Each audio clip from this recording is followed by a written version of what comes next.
에스라가 하나님의 성전 앞에 엎드려 울며 기도하여 죄를 자복할 때에 많은 백성이 크게 통곡하며 이스라엘 중에서 백성의 남녀와 어린아이의 큰 무리가 그 앞에 모인지라.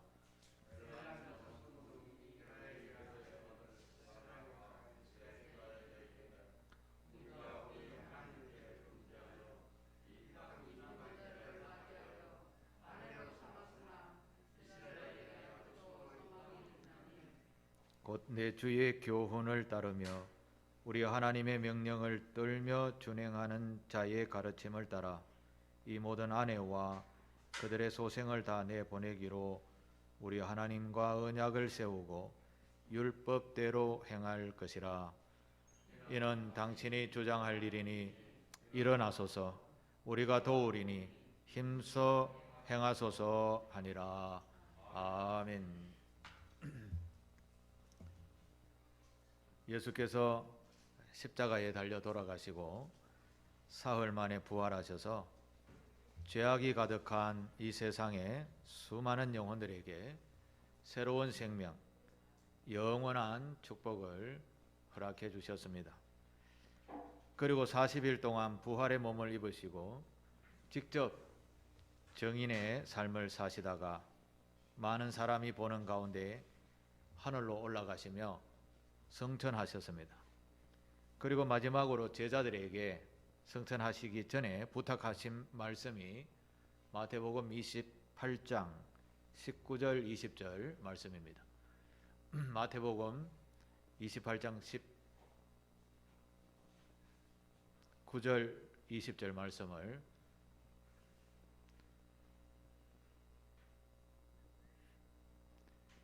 같이 한번 쭉 읽어보겠습니다. 시작. 그러므로 너희는 가서 모든 민족을 제자로 삼아 아버지와 아들과 성령의 이름으로 세례를 베풀고 내가 너희에게 분부한 모든 것을 가르쳐 지키게 하라. 볼지어다 내가 세상 끝날까지 너희와 항상 함께 있으리라 하시니라. 아멘. 제가 빨간 부분에 칠해놓은 글씨는 내가 너희에게, 예수님께서 제자들에게 내가 너희에게 분부한 모든 것을 가르쳐 지키게 하라. 이것이 예수님의 마지막 우리에게 하시는 말씀이었습니다. 또 교회를 세운 목적이기도 한 것입니다.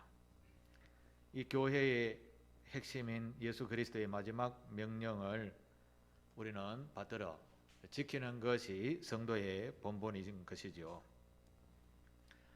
옛날 하나님께서 구약 성서를 통해서 이스라엘 백성들에게, 이스라엘 백성들이라는 말은 전 세계 사람들을 대표하는 그런 이름입니다. 그 이스라엘 백성들에게 오늘 우리에게 10가지 계명을 지켜라라고 10가지 계명, 우리 10계명을 우리가 많이 들어보았을 거라 생각을 합니다. 그런데 예수님은 이 10가지 계명 중에 그 10가지 계명을 2가지로 압축해서 말씀해 주셨습니다. 그 첫 번째는 위로는 하나님을 사랑하라.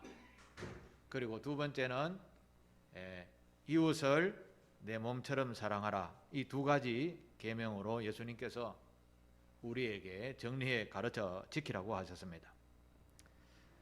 사실 우리는 그리스도로부터 이런 사명을 받은 하나님 나라의 대사라고 할 수 있습니다. 예수님을 대신해서 다른 나라에 가서 예수님을 대표해서 전하는 자를 대사라고 하죠. 우리는 하늘나라의 대사로 이 땅에서 살게 되었다라는 말씀입니다. 다시 말해서 세상 사람들이 우리를 볼 때에는 저 사람은 하나님 나라의 대사로 오신 분이야. 다시 말해서 예수 그리스도를 믿는 사람이지, 저 사람을 보면 우리가 예수를 알 수 있지 라는 것입니다. 그런데 우리가 예수를 따르는 제자라고 하면서 세상 사람들이 우리를 볼 때 예수를 볼 수 있을까요? 예수의 모습이 보일까요? 사실 조금 심각하게 생각하면 세상 사람들이 나를 보면서 예수를 예수의 향기가 조금이라도 나지 않는다면 이 신앙생활을 잘못하고 있는 것입니다. 우리의 삶을 통해서 예수라는 이 그리스도의 향기가 드러나야 합니다. 그게 성도입니다. 거룩한 길을 걷는 사람이라는 것이죠. 제가 오래전에도 한번 말씀드린 적이 있습니다만, 어떤 시어머니가 교회에서는 권사님으로 참 존경을 받을 만큼 신앙생활에 모범을 보이면서 잘 섬기고 봉사하고 헌신했습니다. 그런데 이 권사님이 집에만 가면 그 며느리에게 어떤 평가를 받는가 하면 아마 며느리를 조금 자기의 욕심 따라 좀 핍박을 좀 했는 모양입니다. 어느 날 다른 교회 예수 믿는 사람들이 전도하러 이 며느리가 있는 집에 찾아왔습니다. 와서 예수를 믿으시지요? 며느리가 무슨 말을 했겠습니까? 우리 시어머니가 믿는 교회는 절대 안 갑니다. 이게 무슨 말일까요? 시어머니의 삶에 예수의 대사인데 예수의 모습이 안 보였다라는 것입니다. 며느리한테는 아주 핍박을 많이 했다라는 것이죠. 그런데 여러분, 오늘 우리가 예수를 믿는다라고 하면서 세상 사람들이 우리를 볼 때에 이 시어머니와 같이 다른 모습이 있을까요? 예. 제가 생각해도 저를 볼 때에도 별로 다르지 않다라고 생각을 합니다. 어찌 세상 사람들이 우리를 보고 예수를 본받을 수 있을까요? 부족한 점이 많이 있죠. 그렇지만 절망하지 않아야 됩니다. 우리는 끊임없이 예수께서 분부한 모든 것을 우리가 배우고 지키고 또 행동을 해야 하는 줄 믿습니다. 오늘 제가 제목을 본을 보이라 이렇게 정했습니다. 예수를 믿는 사람은 세상 사람들과 같은 위치에 서서 생활하면 안 되는 것입니다. 왜냐하면 예수님께서 세상 사람들과 다른 삶을 사셨기 때문에 그렇습니다. 예수님께서 두 번째로 가르쳐주신 계명처럼 이웃을 내 몸처럼 사랑하라 하시면서 예수님은 자신의 몸 전체를 우리를 위해서 내어주셨지요. 그러면서 우리에게도 부탁하셨습니다. 너희도 이런 삶을 살라라고 하면서 대표적인 말씀이 요한복음 13장 15절에 있는 말씀입니다. 같이 읽어보겠습니다. 내가 너희에게 행한 것 같이 너희도 행하게 하려 본을 보였노라. 다시 한번요. 시작. 내가 너희에게 행한 것 같이 너희도 행하게 하려 하여 본을 보였노라. 아멘. 예수님께서 자신의 전부를 내가 너희들을 위해서 내어준다라고 하시면서 지극한 사랑을 우리에게 베풀어 주셨습니다. 너희도 이렇게 세상에 가서 해라 라고 하면서 본을 보였다라고 하십니다. 정말 우리는 이웃을 위하여 내 몸처럼 한번 사랑해 본 적이 있으십니까? 혹시 기억이 있으신지요? 예수님의 거룩한 일들을 위해서 헌금을 좀 내어라, 노력 좀 해봐라, 이것 좀 도와주십시오라고 하면 자발적으로 나서서 그렇게 열심으로 봉사한 적이 있습니까? 마태복음 19장에 보면 이런 이야기가 있습니다. 어떤 젊은 청년이 지나가는 예수님을 만났습니다. 예수님, 어떻게 하면 영생을 얻지요? 영원한 생명을 얻을 수 있겠습니까? 그렇게 예수님께 질문을 했더니 네가 영원한 생명에 들어가려면 하나님께서 지키라고 하셨던 그런 계명을 잘 지켜라. 그렇게 말씀을 하셨습니다. 그래서 청년은 제가 누구보다도 잘 지켰습니다. 10가지 계명 잘 지켰는데 또 무엇이 부족합니까? 예수님께서 하시는 말씀이 이 청년에게는 많은 재물이 있었습니다. 가서 내 소유를 팔아서 가난한 사람들에게 좀 나누어 줘라. 그러면 하늘에서 보화가 네게 가득하게 될 것이다. 그리고 나서 네가 나를 따라라. 그렇게 말씀하셨습니다. 그런데 청년은 재물이 많아서 근심이 되는 겁니다. 이 재물을 다 가난한 사람들 다 나눠줘 버리면 나는 뭘 먹고 살지? 나는 누구를 의지하고 살지? 이런 생각이 앞섰던 거죠. 예수를 믿는다라는 것은 재물을 의지하는 것이 아니라 예수를 의지하는 겁니다. 예수를 믿고 사는 것이죠. 우리는 사실 재물 그렇게 많지도 않지만 재물을 의지하고 살 때가 많지요. 진정한 신앙은 내가 무엇을 진짜 의지하고 사는가라는 것입니다. 예수 그리스도를 진정으로 의지하며 사는 저와 여러분 되시기를 바랍니다. 신앙생활은 두 가지를 한 번에 섬길 수 없습니다. 하나는 세상의 재물을, 하나는 예수님을, 이거 같이 섬길 수 없습니다. 하나여야 합니다. 사실 목사의 길은 좀 쉬운 일은 아닙니다. 사실 세상적으로 좀 행복한 삶을 살려면 목사의 길을 걸어서는 안 되지요.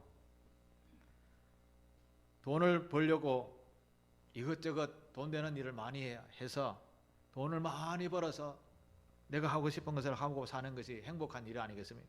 그런데 목사는 이 돈 버는 재주도 없지만은 돈을 벌어서도 되지도 않고 돈을 가까이 해서도 안 되는 것이죠. 그래야 예수를 바로 알고 바로 보고 바로 따라가게 되는 겁니다. 만약에 목사님이 돈이 엄청 많다 그러면 돈을 더 많이 의지할까요? 예수를 더 많이 의지할까요? 그건 사람의 본성을 따라서 눈앞에 있는 재물을 더 많이 의지하기 따름인 것입니다.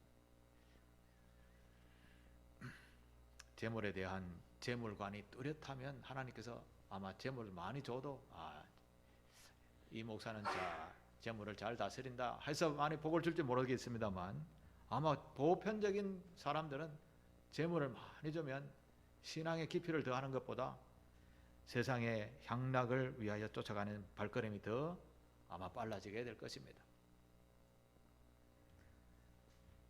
예수님께서 기도를 가르치시면서 너희는 일용할 양식을 구하라 라고 하셨습니다. 성경에는 일용할 양식은요 그냥 밥만 먹는 게 아닙니다. 우리가 살아가는데 필요한 재물을 이야기를 하는 겁니다. 그런데 일용할 양식을 더 이상 구하지 말라는 말은 우리가 살아가는데 필요 없는 재물 있죠. 예를 들어서 집과 삶을 이렇게 한 1억이나 2억이나 가지시면 이 정도 같으면 우리가 그냥 굶지 않고 살 수 있다라고 하면 지나치게 5억, 6억, 10억, 100억 이렇게 벌지 말라는 말씀입니다. 지나친 것을 이야기하는 것이죠. 예수를 믿는 사람들은 세상의 재물이나 명예나 권세보다는 하나님께서 주신 귀한 은혜와 사랑을 쫓아서 나를 위해서 자신의 몸을 다 내어주신 예수 그리스도를 따라가는 삶, 이게 진정한 신앙인의 모습인 것이지요. 세상 사람들은 이런 우리를 보면서 세상 사람들과 똑같은 눈으로 판단하지 않습니다. 예수 믿는 사람들은 무엇인가 달라도 다르지 하면 이렇게 눈높이를 이렇게 높여놓고 바라봅니다.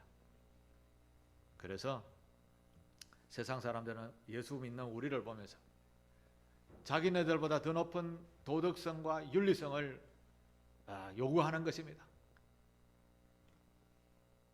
예수 믿는 사람이 세상 사람과 같이 길을 가다가도 똑같이 어려운 일을 당해도 누구를 먼저 욕하는가 하면 예수 믿는 사람이 말이야 이렇게 해야 합니다. 이것은 예수 믿는 사람이 항상 세상 사람들보다 높은 도덕성과 윤리성을 가치 기준을 가지고 있다는 말씀입니다. 이런 세상에 예수를 믿는 저와 여러분들이 어떤 삶의 모습을 경주하며 살아야 되겠습니까? 세상 사람들과 다른 좀 더 높은 도덕성과 윤리성을 가져야 됩니다. 똑같이 신호등을 지나가는데 똑같이 신호를 위반했다. 우리만 요거 얻어먹는 겁니다.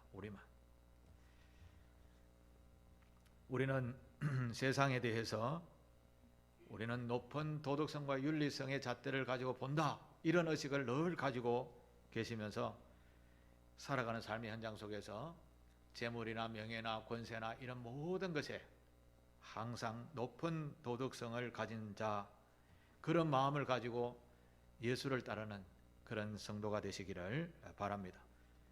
이런 삶을 구별된 삶이라 하고 거룩한 삶이라고 합니다. 예수를 따른다고 하는 신앙인들이 세상 사람들과 전혀 다르지 않는다면 어찌 예수를 믿는 사람이라, 저 예수 닮은 사람이라 할 수 있겠습니까? 옛날에는 예수 믿는, 이런 제대로 믿는 사람을 보고 예수쟁이라고 했습니다. 쟁이라는 말은 장인이라는 뜻입니다. 굉장히 높은 수준의 뜻을 말하는데 우리는 좀 폄하하게 해서 말할 때가 많이 있습니다. 성경에도 보면 본을 받을 만한 인물들이 참 많이 있습니다. 오늘 우리가 읽었던 그 에스라라는 인물은 하나님의 말씀을 굉장히 깊이 연구한 학자였습니다. 제사장이기도 한 인물이었습니다. 여러분, 이 에스라라는 인물은 성경의 인물 속에서 굉장히 중요한 인물이고 뛰어난 학사이기도 했습니다. 여러분, 다른 나라에서 그 나라의 왕이 야, 네 마음대로 해라. 내가 명령서를 써줄 테니 네 마음대로 해라. 네가 하고 싶은 대로 다 해달라고 해라. 이런 칙령을 써서 줄 사람이 누가 있겠습니까? 그런데 이 에스라는 바로 그런 사람이었습니다. 옛날에 페르시아라는 나라가 있었는데요. 페르시아라는 나라가 어마어마하게 큰 나라였습니다. 지금의 이란, 터키, 그 다음에 이스라엘 지방, 이집트까지 모든 서남아시아 지방을 다 통치하던 나라가 페르시아인데, 그때 에스라가 유대인으로서 페르시아 수도에서 살았습니다. 그때 왕이 아닥사스다 왕이라는 분이었었는데, 이 에스라가 나 예루살렘으로 돌아갈랍니다. 우리 고향으로 가서 살랍니다 하면서 갈 때 아닥사스다 왕이 칙령을 써줍니다. 에스라가 원하는 건 다 들어줘라. 그런 백지수표를 에스라에게 줍니다. 에스라가 고향 예루살렘으로 돌아오게 됩니다. 이스라엘 백성들이 에스라가 돌아올 때는 이미 포로 생활에서 돌아온 지 정확하게는 한 52년 정도 지났을 때였습니다. 에스라가 고향이 아니라 자기가 태어난 건 외국인데 자기 어머니 아버지의 땅인 유대 땅 예루살렘에 돌아오니까 이 사람들이 율법을 제대로 안 지키는 겁니다. 이스라엘 백성들은 특히 하나님을 잘 섬기는 그 율법주의자들이 되어야 되는데, 와서 보니까 예배 드리는 게 말이야 뭐 그냥 형식적으로 막 드리는 것이 이런 게 눈에 막 보이는 겁니다. 좀 더 자세히 들여다보니까 에스라가 청천벽력과 같은 그런 현상을 만나게 됩니다. 그게 뭐냐 하면 이스라엘 백성들 즉 신앙이 같으신 분들과 결혼하고 살아야 되는데 우상을 섬기는 다른 나라 사람하고 결혼해서 막 사는 겁니다. 예수 믿는 사람은 예수 믿는 사람과 결혼하면 그의 인생이 참 행복합니다. 그런데 다른 신들과 섬기는 사람과 살게 되면 평생 찌그닥 하며 살아갑니다. 그와 마찬가지로 에스라가 고향에 들어오니까 이방 사람들하고 막 섞여서 사는 겁니다. 율법에는 절대 이방인들과 결혼하지 마라, 이 율법이 탁 정해져 있었습니다. 그렇게 되면 나중에 엄청난 재앙이 다가오는 것을 에스라가 이스라엘의 역사를 쫙 보면서 반드시 이라면 하나님으로부터 큰 재앙을 받는다라는 것을 알았습니다. 물론 부모 세대에도 그런 것 때문에 포로 생활, 나라가 멸망해서 포로 생활을 얼마나 오래 했는지 모릅니다. 그걸 아는 에스라가 와보니 가슴이 철렁하는 그런 일이 자기 백성들 앞에 이렇게 있는 겁니다. 그래서 에스라가 오늘 1절에 보면 에스라가 하나님의 성전 앞에 엎드려 울며 기도하며 죄를 자복할 때 많은 백성이 크게 통곡하며 라고 그렇게 표현하고 있습니다. 에스라가 자기의 백성들이 하나님의 율법을 어기고 자기의 소견에 좋은 대로 막 이방 사람들과 섞여 살고 이러니까, 이러면 또 반드시 나라를 빼앗기고 엄청난 재앙이 우리 후손들에게 다가온다는 것을 알았습니다. 그러니 울며 기도하지 않을 수가 없었습니다. 9장에 보면 에스라가 어떻게 기도하는 것만, 머리털 다 뽑고 옷 다 찢고 무릎 꿇고 하나님께 손을 들고 이렇게 회개 기도합니다. 자기가 대표로. 그러니까 백성들이 보고 같이 나와서 크게 통곡합니다. 여기에서 이방 사람들과 결혼해서 다 죽는다, 이게 아닙니다. 이방 사람들을 폄하하는 것이 아니라 하나님을 떠나서 이방 사람들과 결혼하면 우상들이 들어오는 겁니다. 우상들이. 즉 유일신관이 무너지는 겁니다.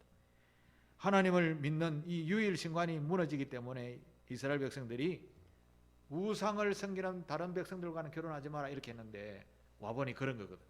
그래서 에스라가 정말 울면서 엎드려 옷을 다 찢고 머리털을 다 밀고 기도를 합니다. 요즘 말하면 삭발하면서.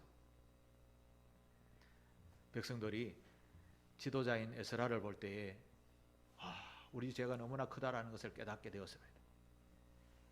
그런데 에스라는 페르시아 왕의 칙령을 가지고 있는 굉장히 권위가 있는 사람입니다. 왕의 그 백지수표를 들고 있기 때문에 에스라가 원하는 대로 하면 그냥 군대를 동원할 수도 있었습니다. 그런데 에스라는 그렇게 하지 않습니다. 사실 에스라 마음에는 너무나 가슴이 찢어지는 게 뭐냐 하면, 여러분 사실 이미 결혼해갖고 자식을 놓고 사는 사람을 갈라서 쫓아낸다, 이게 말이 됩니까? 그것도 지도자가 강제로 명령해서 물론 군대를 동원해서 쫓아낼 수도 있었어요. 에스라는 지금 그것 때문에 마음이 너무 아픈 겁니다. 하나님의 명령을 따르자니 가족을 다 해파해야 되고, 가족을 그냥 두자니 반드시 나라가 멸망한다는 것을 눈에 보듯이 뻔히 아는 에스라로서는 가슴이 답답해서 정말 미칠 지경이었던 것이죠. 그런데 에스라는 자기의 권한을, 권력을 가지고 휘두르지 않습니다.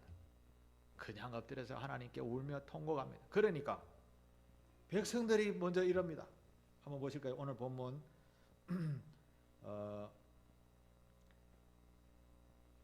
2절 보십니까? 앞에 좀 스크린에 좀 보여주실까요? 앞으로 돌아가서 보면, 앞으로 돌아가서 원래 본문에 2절 3절을 제가 읽을 건데, 엘람 자손 중 여히엘의 아들 스가냐가 에스라에게 이렇게 이야기합니다. 우리가 우리 하나님께 범죄했습니다. 우리가 이방 여자를 아내로 맞이해서 살았는데 이스라엘에게 아직 소망이 있습니다.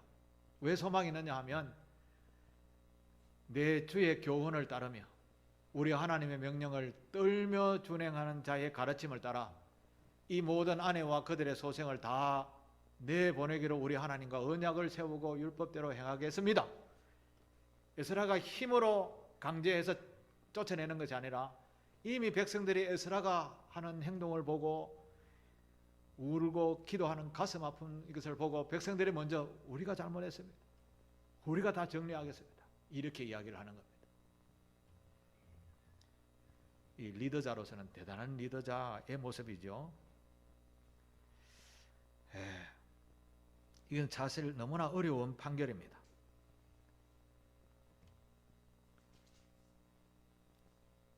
지도자는 힘으로 권력으로 자신의 치부를 덮는 것도 있지만, 그러나 이런 어려운 일도 힘으로 권력으로 해서는 안 된다라는 그런 교훈을 우리에게 가르쳐주고 있습니다. 정말 에스라는 지도자로서 굉장한 리더십을 보여주었던 것이죠. 에스라가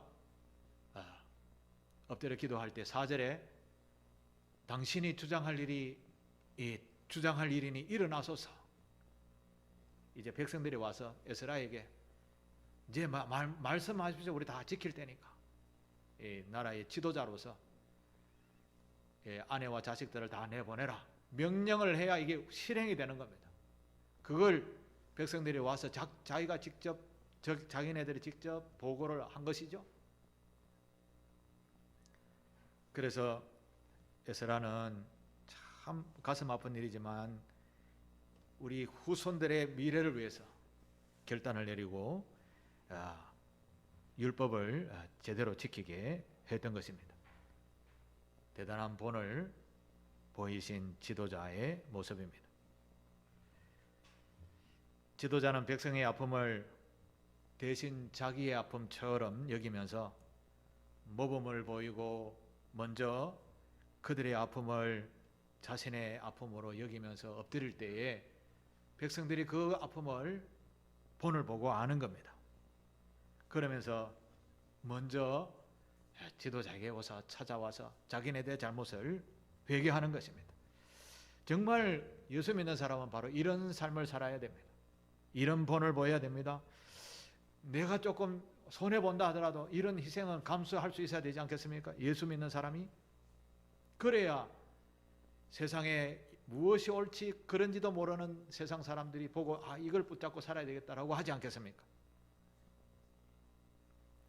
예수님께서 산상보훈이라는 보화와 같은 말씀을 마태복음 5장에 하신 적이 있습니다.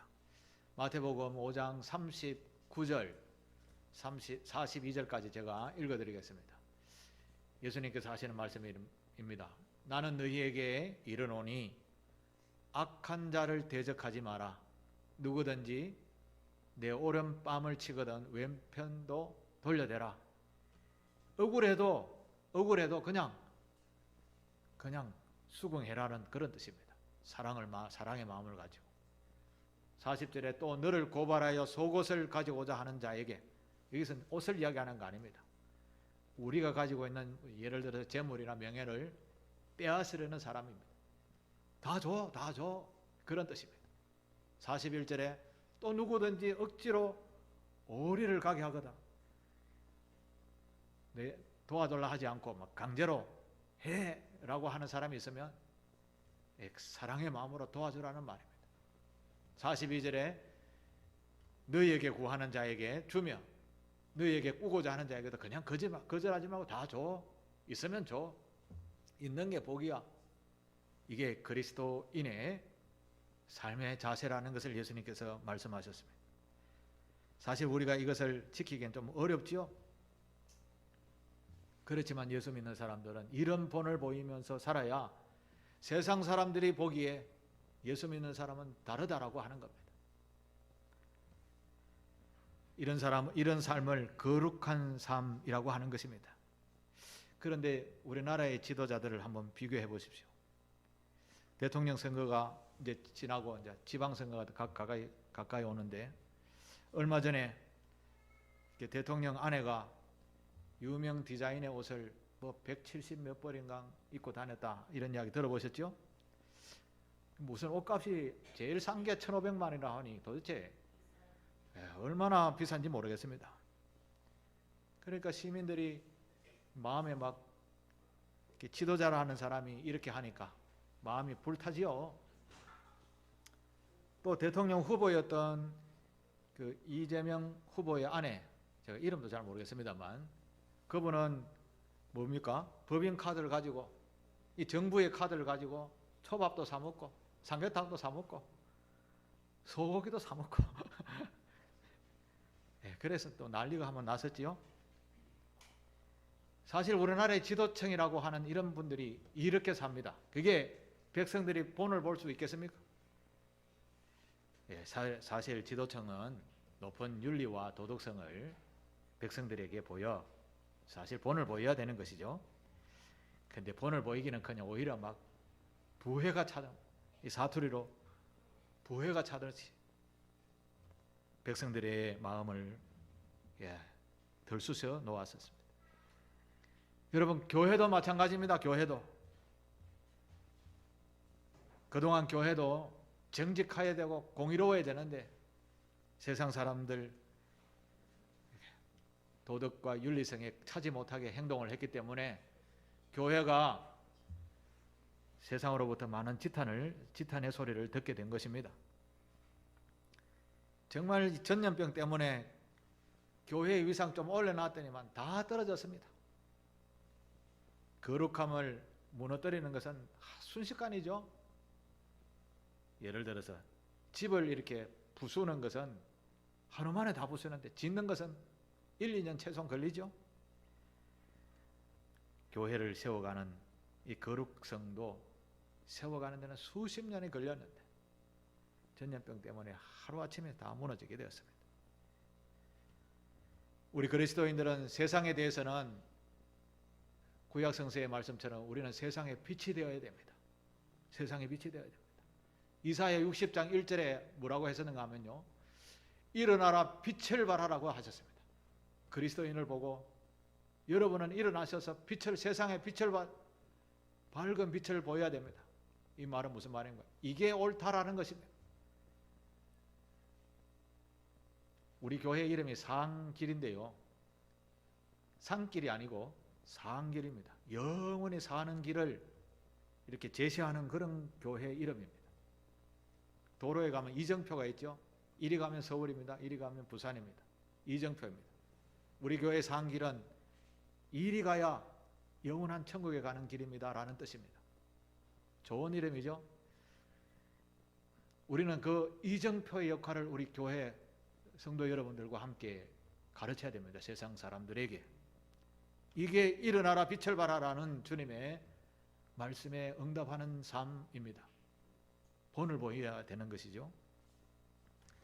사도 바울이라는 유명한 사도가 있는데 그의 제자에게 가르칠 때 이렇게 가르쳤습니다. 디도서 2장 7절 8절입니다. 이렇게 선생된 자가 제자 디도에게 이렇게 얘기합니다. 범사에 매사에 네 자신이 선한 일에 본을 보여라. 선한 착한 일에 본을 보여라. 교훈에 부패하지 아니함과 단정함을 가져라. 누가 봐도 책망할 것이 없는 그런 말을 해라. 너를 뒤집어서 원수된 자들이 너를 보고 절대 대적하는 자로 부끄럽게 살지 마라. 다른 사람이 나보고 저 사람 악한 사람이야, 이런 소리 절대 듣지 말게 해라 라고 이렇게 가르쳤습니다. 여러분 어떻습니까? 우리에게 주님이 이렇게 가르쳤다라고 하시면 우리는 내가 그렇게 살았는데요 하실 분이 얼마나 있습니까? 저도 부끄럽지만 이런 삶을 제대로 살지 못했었습니다. 우리는 선한 일에 본을 보이는 삶을 살아야 합니다. 우리 일상생활 속에서 단정함과 품위를 가진 삶을 살아야 합니다. 그래야 세상 사람들이 보기에 예수 믿는 사람은 다르다 하지 않겠습니까? 본을 보여야 되는 삶을 살아야 되는 겁니다. 나단 푸시라는 하버드, 지금은 아닌데요, 전 하버드 대학교 총장이 성공하는 인생의 5가지 조건이라는 책을 썼습니다. 성공하는 인생의 5가지 조건. 여러분 하버드 대학이라고 하면 세계 최고의 명문 대학교입니다. 그 대학교 총장이 성공하는 인생의 5가지, 그 5가지를 잠깐 소개하겠습니다. 첫 번째는 함께 이루고 싶은 신념이 있어야 된다. 함께 이루고 싶은 신념. 이 사회 공동체적인 유익되는 일을 함께 이루고자 하는 공동 목표가 있어야 된다는 것이죠. 혼자 하는 것은 그렇게 큰 일을 할 수 없어요. 힘을 합해서 하면, 같은 의로운 일을 위해서 힘을 합하면 성공할 수 있다는 것입니다. 두 번째는 의지할 수 있는 공동체, 즉 친구가 있으면 성공하는 인생이 될 수 있다라고 합니다. 여러분에게 이런 친구가 있습니까? 여러분에게 이런 공동체가 있습니까? 그 공동체가 바로 교회가 되어야 될 줄로 믿습니다. 또 세 번째는 영원히 사랑할 수 있는 상대가 있어야 성공하는 인생의 5가지 조건이다. 영원히 사랑할 수 있는 상대. 영원히 사랑할 수 있는 상대가 있으면요, 인생이 굉장히 없는 힘도 생깁니다. 없는 힘도 생깁니다. 사랑하는 사람을 위해서 우리가 얼마나 고통과 고난을 이겨내며 살아갈 수 있겠습니까? 특히 자녀들을 생각해 보십시오. 자녀들을 위해서 우리가 얼마나 헌신과 수고를 했었습니까? 이 성공하는 인생의 비결 중에 이런 사랑하는 상대가 있으면 좋습니다. 네 번째 성공 요소는 목청껏 부를 수 있는 노래가 있으면 좋다고 합니다. 이것은 정서적으로 안정된 요소를 이야기하는 겁니다. 사랑하는 마음이 있으면 우리의 마음이 참 안정적인 모습이 되기도 하죠. 그런데 노래가 사람에게 힐링을 주는 그런 참 용기 있는 그런 노래가 될 수 있다라는 그런 말씀입니다. 저는 음악을 잘 몰라서 그런데 이분은 아마 음악에 조예가 많았던 것 같습니다. 그리고 다섯 번째 성공하는 인생의 조건 중에 나누며 살 수 있는 사랑, 나누며 살 수 있는 사랑이 있으면 이보다 더 좋은 성공하는 인생이 아니다라고 말씀합니다. 사실 나눔은 우리의 존재 가치를 아주 높이는 것입니다. 나누면 주는 자도 기쁘죠? 받는 자도 기쁩니다. 둘 다 윈윈 하는 거죠. 그러면 예수 믿는 사람들이 이웃에게 나누면 더욱 주고받고 하면서 기쁨 빛된 삶이 되는 것입니다. 나단 푸시라는 이 대학 총장님이 성공하는 인생의 5가지 비결은 바로 이러다라고 소개를 했습니다. 바로 오늘 그리스도인인 저와 여러분 성공하는 삶은 어떤 삶일까요? 성공하는 삶은 결론적으로 말하면 예수님의 교훈을 우리가 받았습니다. 사랑을 받았습니다. 그리고 함께 할 교우들이 있습니다. 성도들이 있죠. 성도들과 함께 아름다운 교제를 하면서 선한 일에 본을 보입니다. 선한 일을 본을 보이고 이웃을 돕고 또 나누는 삶을 삽니다. 이 어찌 기쁜 모습이 아닐까요? 이 어찌 그리스도의 모습이 우리에게 나타나는 것이 아닐까요? 우리 모두가 이런 본을 보이는 삶을 살게 될 때 우리는 하나님 앞에서 사람 앞에서 성공하는 인생이 될 줄로 믿습니다. 사랑하는 교회 여러분, 이웃을 내 몸처럼 사랑하는 본을 보이는 삶을 살 때 그야말로 세상은 우리를 보고 빛이라 소금이라 이렇게 소리를 높이게 될 줄 믿습니다. 바로 이런 삶이 우리 교회 성도의 본분이 되어야 합니다. 예수님께서도 너희는 세상의 빛이다, 세상의 소금의 역할을 해라, 맛을 내라 이런 말씀을 하셨습니다.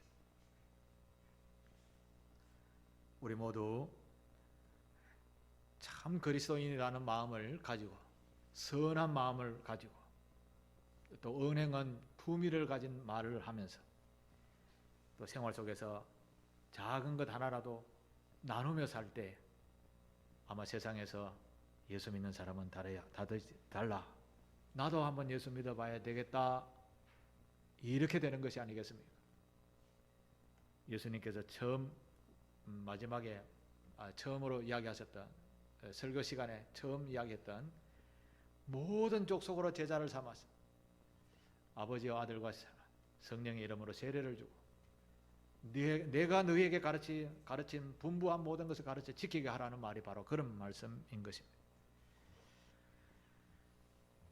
오늘 본문에 나오는 주인공인 에스라와 같이 하나님의 거룩한 나라를 바라보고 본을 보였던 에스라의 모습처럼 상길교회 모든 교우들은 세상의 어둠을 가슴에 품고 대신하여 기도하고 대신하여 봉사하고 대신하여 헌신하고 나누며 살아갈 때 세상에 아름다운 본을 보이는 참 그리스도인이 될 줄 믿습니다. 저희 상길교회 교우들 다 이런 교우들이 되시기를 주님의 이름으로 축복합니다.